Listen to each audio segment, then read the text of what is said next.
Hi, my name is Mitch Moen and I'm the producer of Postcards from Spain.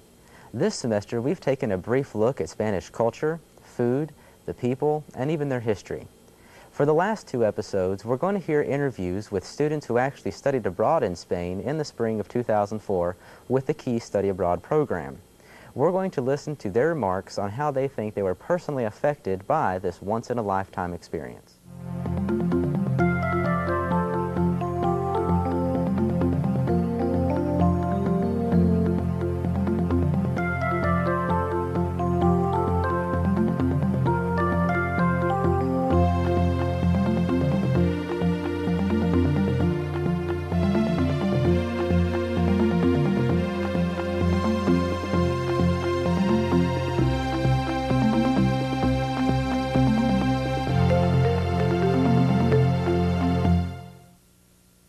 Hi, my name's Tarika Murdoch, and I was also in Spain. And one of my favorite memories is when we went on an excursion to Malaga and Granada with me and 3 of my other friends.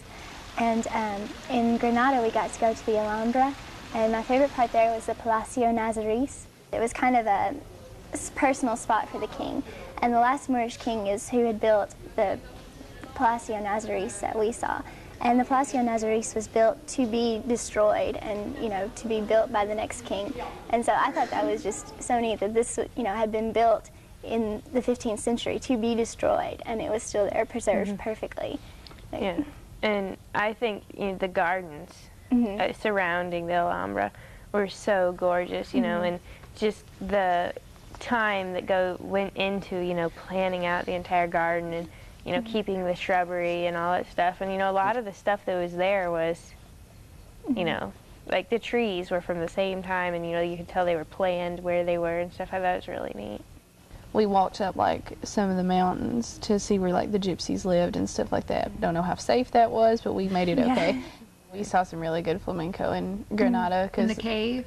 Yeah. And it wasn't an actual cave. It was I don't know, a cave that had been transformed into a bar, and it wasn't off in the hills or anything. I mean, it was at the top of the hill, but it wasn't, just where the gypsies live or anything. But I mean, it was definitely some of the women that were the dancers were gypsies, and it was the old woman that you could tell was the head and taught them, her little apprentices and stuff how to flamenco. You could tell that she was a gypsy, and she looked like you just didn't want to cross her at all. Yeah. But it was really neat because for 15 euros we got to see an hour-long show and got a free drink, and it was just packed in there, and it was some really awesome dancing. You could tell it was really authentic too. It was really good. We got to see some spontaneous flamenco over Carnavales in Sevilla. We went to this bar called La Carboneria, and these 2 gypsies got up there and they were just singing flamenco, one guy with a guitar and the other guy was singing. And halfway through it, they were like, so, who wants to get up here and do flamenco? And it was just so fun because it wasn't at all touristy. It was just really, low-key college students mostly. Everybody was sitting at, cafeteria tables with their food and their drinks. And, people got up and did flamenco. It was fun. I liked the Infierno de la Sardina when we got back, the last day in Segovia, when all the neighborhoods had something that was, fit their costume theme, and then threw it in the big fire on the plaza.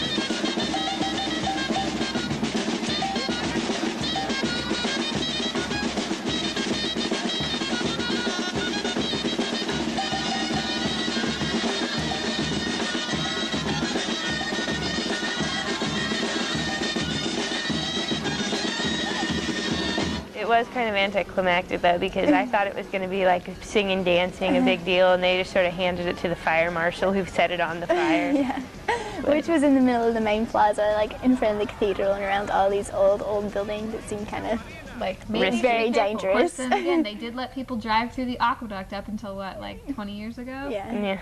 Yeah, historic Roman aqueduct. Yeah. Good evening, we're here in Sevilla next to Telefonica telephones, the almost monopoly of Spain. They're everywhere, use them for everything. It's our connection to home. We love them and love them and love them. And we call home with these wonderful cards. This is a Euro Global card, but they also have Happy Card when you want to be happy.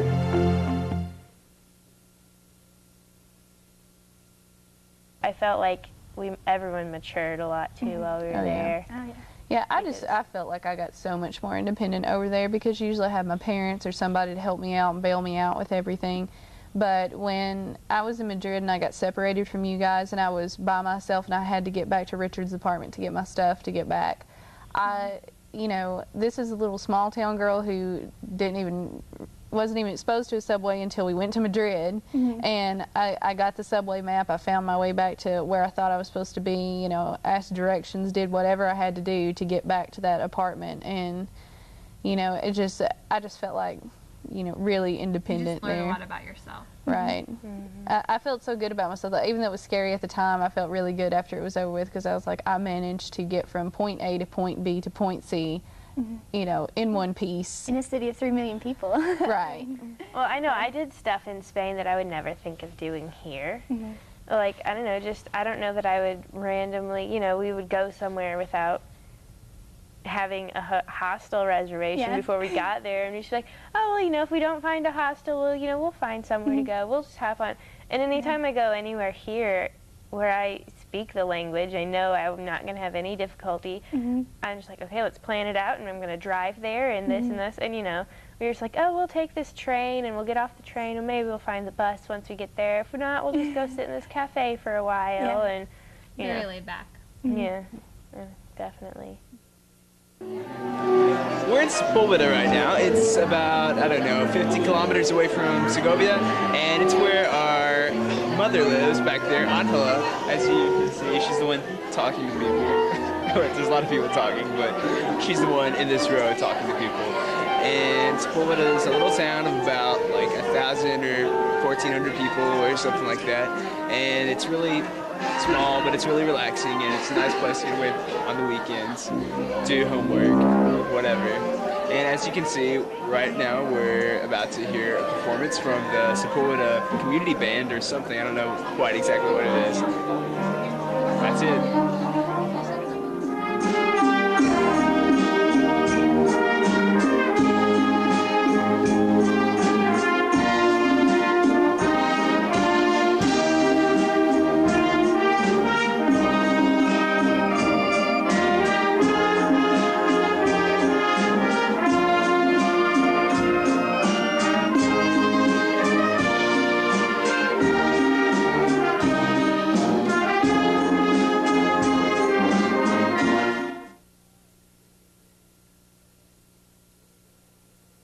I'm planning to go back to Spain, and instead of like revisiting some places that I didn't get to spend much time in, I'm just like, I want to go to Segovia. Even though I spent 3 months there, I miss it. It's like home number 2 there. Aqueduct, I mean, the street, everything is just so beautiful. Like, you couldn't walk to a part of town that really there wasn't something beautiful to take a picture of. I read an interesting quote this past week by John Irving, who wrote The Cider House Rules, and he was talking about his study abroad in like Vienna, and he studied there for a year, and he was talking about how, you know, not only did he, you know, just learn a lot from his professors and everything, but his professors would encourage him to explore the city. And he said that it was the first city that became his. Like, Vienna was his, and he always had a connection to it, and he always loves to visit it. And, like, I don't know, that's how I feel about Segovia a lot of the time. Like, it's mine. Yeah. I didn't want to leave it when we got, I'm about to tear up. Yeah. I didn't want to leave it. Like, it was so, It was so hard to leave. It was so hard to get on that bus and watch it leaving you and knowing that, Yeah. well, I hope I come back, but I spent 3 months here, and now I don't know if I'm going to. I mean, I made a promise to myself that I was, so I will go back there no matter what, but it was just so hard to leave a place that you've come to love like that. And I had a really hard time. I had a really hard time leaving my host mother too, because I became really close to her, and we're all crying now. But we were at the bus station, and she just comes up to me and just puts her arms around my waist and holds me like so tight. This little 67-year-old woman is just like squeezing the death out of me, you know. And she just, you know, would not let go, and she was crying and I was crying, and we just didn't let go of each other until it was time to actually get on the bus and go. And then I cried, and we just waved to each other until we were like out of sight. Bye-bye. Yeah. That was really hard. But we'll go back. We'll go back, that's right. Okay, so it started yesterday when we had to say goodbye to Lola because it was going to be like the last time that we saw her, and I started crying because this has been an awesome experience. So obviously I was un poquito sad, just a little bit. So started crying last night, but then we went out and we had a really good time, and I forgot that we were leaving, you know, just having a good time. And then this morning when I woke up and looked out the window, I was like, this is the last time that I'm gonna wake up in Spain. And for some reason that made me really sad. And then we got to see Lola and she left, and that made me so sad. And then Alfonso took us to the bus station and I started crying. And basically I've been crying for the past, I don't even know how many hours, because it's so sad. Just because this has been one of the best experiences of my life, and it's, you know, it's over. We're going back to the States, and I'm so excited to see people at home, but I don't know, I don't want to go home because it's just been, it's been amazing. So it's been kind of a bittersweet morning. Not if I'm behind you. And hopefully now we'll get where we need to go in these airports, but I don't know. It's been kind of sad. I've been crying a lot. That's all. Hey, I'm Brad Montlin, and I'm going to Spain because I think it'll be a lot of fun.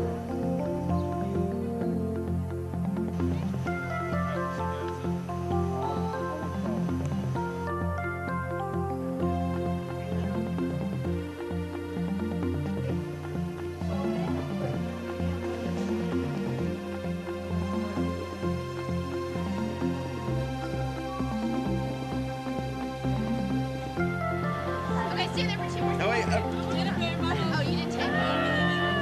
Did you take it?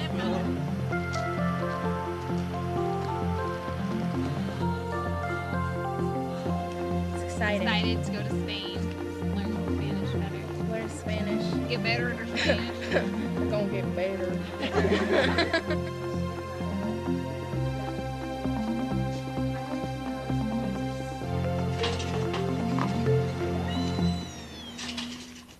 Want a piece of cheese? Today's the day we're leaving, going back to the States. That's our luggage. Our 4 Maletas, they're bigger than us. Total, they weigh about 200 kilograms. Seriously. That's Massimino's 400 pounds. Here comes this little lady who cannot speak a lick of English, but she is sure trying. And what does she say? You with me, security. We go into a little door and we have to put our stuff on the conveyor belt and get like scanned. And then they separate us behind a wall, and we had to unpack our Maletas that were giant, each one of them until they were empty. Every single last day. Then we got here 50 minutes later. And we only have €3 left, so she's eating a sandwich and we bought a candy bar. And that's our story. Oh my gosh, look at all these wonderful places I can go to, Jennifer. Wow. Since we're here in Spain, the world is at our, oh, we're gonna go to London, and then we're gonna go to Rome. Don't really use this, Mitchum. Okay.